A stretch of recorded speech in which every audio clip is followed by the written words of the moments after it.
Thank you so much, Excellencies, Deputies, Mr.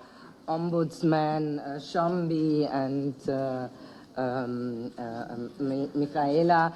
I'm really very honored to welcome you here today on the occasion of the discussion on the new legal instrument of the human rights defenders, especially regarding human rights protection in places of deprivation of liberty.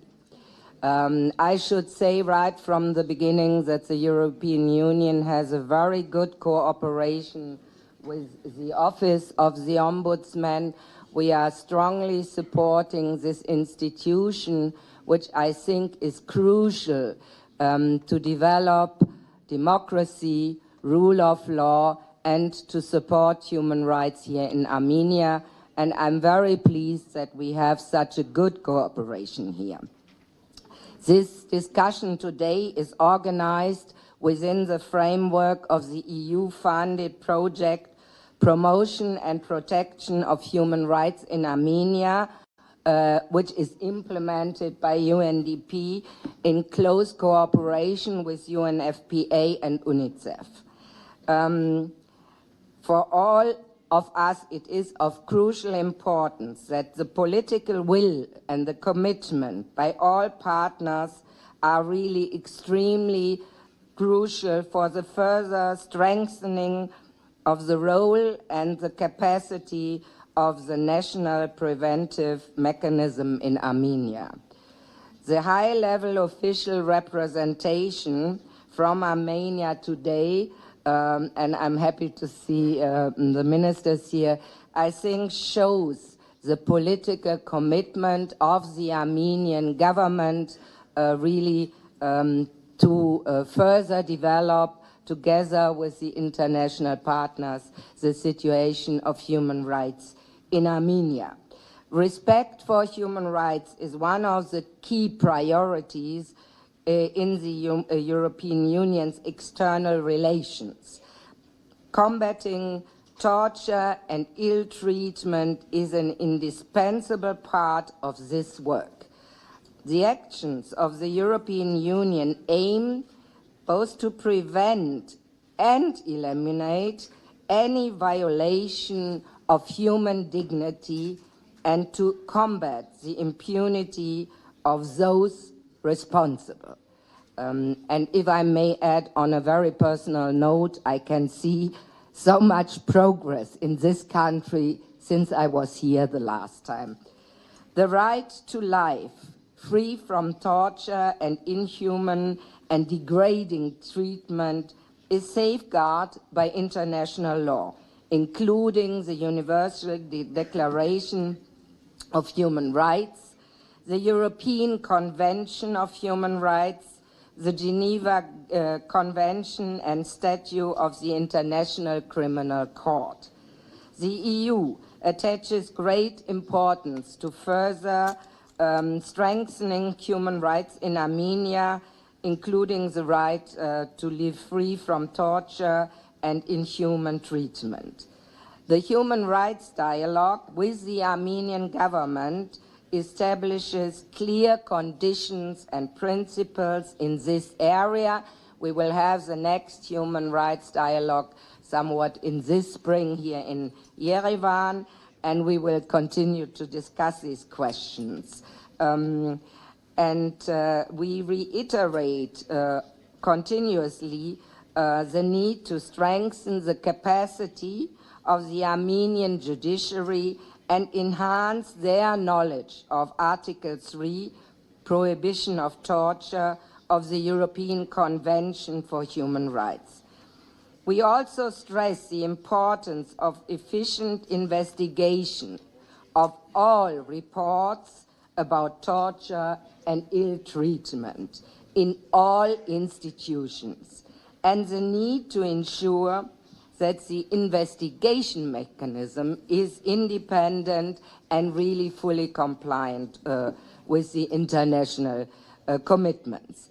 The European Union's commitment to promoting human rights is also reflected in the landmark agreement on the comprehensive and enhanced partnership between the European Union and Armenia, ratified by the European Parliament on the 4th of July. And in Article 4 of this agreement, both parties are bound to cooperate in ensuring human rights and fundamental freedoms, including, again, the right to be free from torture and ill treatment. The roadmap we developed together for the agreement implementation presents a concrete action plan with regard to torture prevention and prohibition. Our commitment to human rights is also emphasized through the wide scope support that the European Union provides to Armenia. In particular, the European Union support to civil society has been significantly increased and supports public accountability and the respect of human rights. And I must say, over the last months, we really saw very promising discussions between the government and civil society, really to tackle outstanding issues.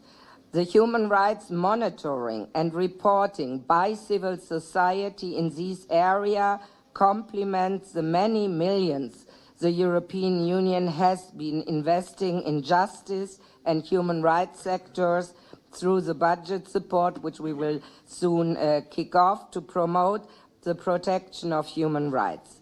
Protection from torture through preventive, legal, investigative, and enforcement reform is one of the 5 conditions of the support, together with election reform, child protection, gender equality, and anti-discrimination. We acknowledge the efforts made by Armenia in the last years, including through the work of the human rights defender and the national prevention mechanism. There are still, like in every situation, there is still room for improvement and further reform of the human rights protection mechanism through expanding the mandate of the relevant institutions, civil society and public monitoring groups and their capacity building, and we are ready to support Armenia in this direction, and we are also standing ready to support the national authorities in this process through the EU-funded programs. We believe that these programs are coming timely for Armenia. We welcome the success of the measures taken so far and all the efforts of the government really to promote democracy, rule of law and human rights in this country, and we will continue to closely cooperate in this direction. And I wish us all an interesting discussion, and I am looking forward to the continuation and extension of our successful cooperation. Thank you.